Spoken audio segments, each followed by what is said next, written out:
on, sir, can't sleep. Can't sleep. That's the way it's done.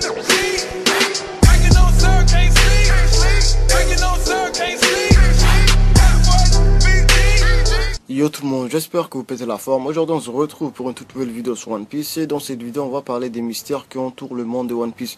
Bon, j'avais fait une vidéo similaire à celle-ci, mais c'était plutôt les personnages les plus mystérieux dans One Piece. Alors que celle-ci, je vais parler de One Piece dans toute sa globalité, tout simplement. Bon, maintenant on va un petit peu parler de ma dernière vidéo. Oui, c'est vrai que cette vidéo je n'avais pas fait assez de recherche et je vais pas vous démentir ça. Et je m'en excuse d'ailleurs. Et ce qui m'a surpris le plus, c'est de voir les abonnés se montrer très respectueux et qui lâchaient des critiques sans m'insulter. Et c'était vraiment cool de voir ça. Donc ce que je veux faire, c'est que je vais vous refaire une vidéo sur ce sujet, une vidéo plus travaillée où j'essaierai d'être plus précis tout simplement. Bon voilà, on va arrêter de parler de ça et on va passer direct à cette vidéo.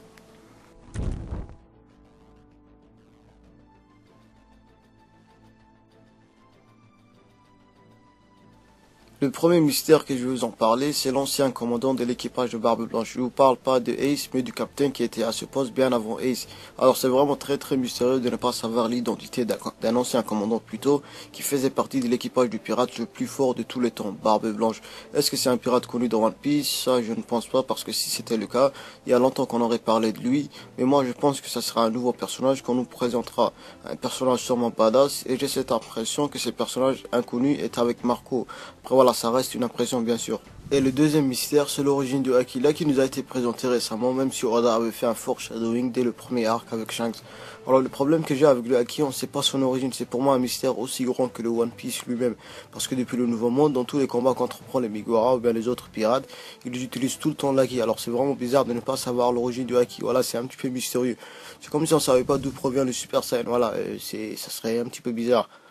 Et le deuxième problème que j'ai avec l'Haki, surtout l'Haki de l'armement, c'est pourquoi l'Haki de l'armement nous a été présenté depuis le Nouveau Monde, alors que les meilleurs combats se sont déroulés avant que les Migora atteignent le Nouveau Monde, comme par exemple la guerre de Marineford. Si je ne dis pas de conneries, comment ça se fait qu'aucun combattant présent n'a utilisé l'Haki de l'armement? Comment ça se fait que Barbe Blanche n'a pas utilisé au moins l'Haki de l'armement? Voilà, c'est illogique. Alors le troisième mystère, c'est comment Barbe Noire a réussi à manger 2 fruits du démon, chose qui est impossible à moins d'avoir une connaissance que tous les autres utilisateurs de fruits du démon n'ont pas. Alors pour beaucoup de personnes, Barbe Noire a mangé un deuxième fruit du démon, qui l'a aidé ensuite à manger le fruit du démon de Barbe Blanche, c'est-à-dire le Gura Gura no Mi. Certes, c'est très logique de penser comme ça, mais Oda est imprévisible. On ne sait pas de quoi il est capable. D'ailleurs, c'est le seul mangaka qui a réussi à donner un rêve à un canon, qui a mangé le fruit du démon du chien, et son rêve c'est de devenir un putain de tang, un char putain.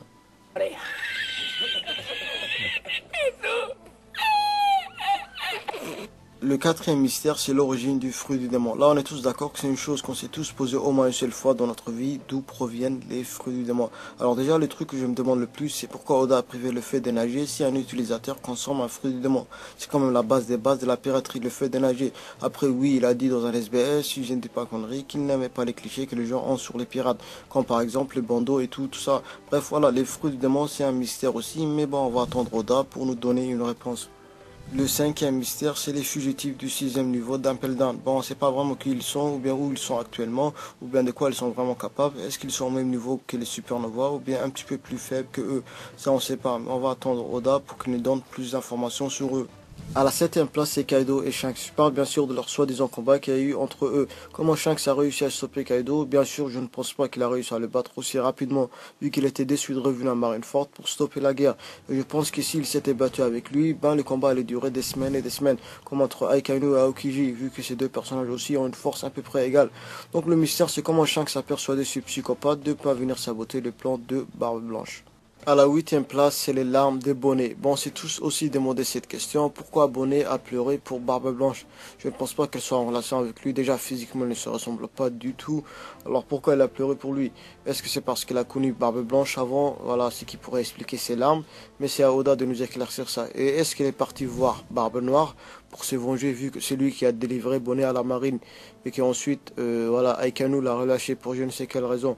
Voilà, donc il y a beaucoup de mystères qui entourent ces personnages. et j'espère que voilà, Oda va nous éclaircir dans les prochains chapitres. À la 9e place, c'est pourquoi Barbe Blanche n'a pas utilisé l'acquis de l'armement face à Akainu ou bien même face à Aokiji. Bon, au début, je me suis dit que c'est peut-être à cause de son âge, vu qu'il était vieux au moment de son combat. Et après, quand j'ai vu que Shinjao pouvait utiliser l'acquis de l'armement face à Luffy, je trouvais ça très bizarre vu que lui aussi il est vieux.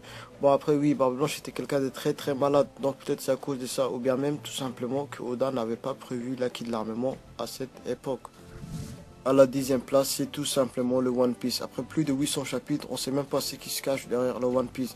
Quelques personnages savent sûrement ce qui se cache derrière le One Piece, comme Riley qui a failli révéler le One Piece à Luffy. Donc pour beaucoup de personnes, le One Piece est une arme qui peut battre le gouvernement mondial et la marine. Pour d'autres, le One Piece c'est une idéologie, et pour certaines personnes, le One Piece c'est juste un trésor, genre des diamants et de l'or.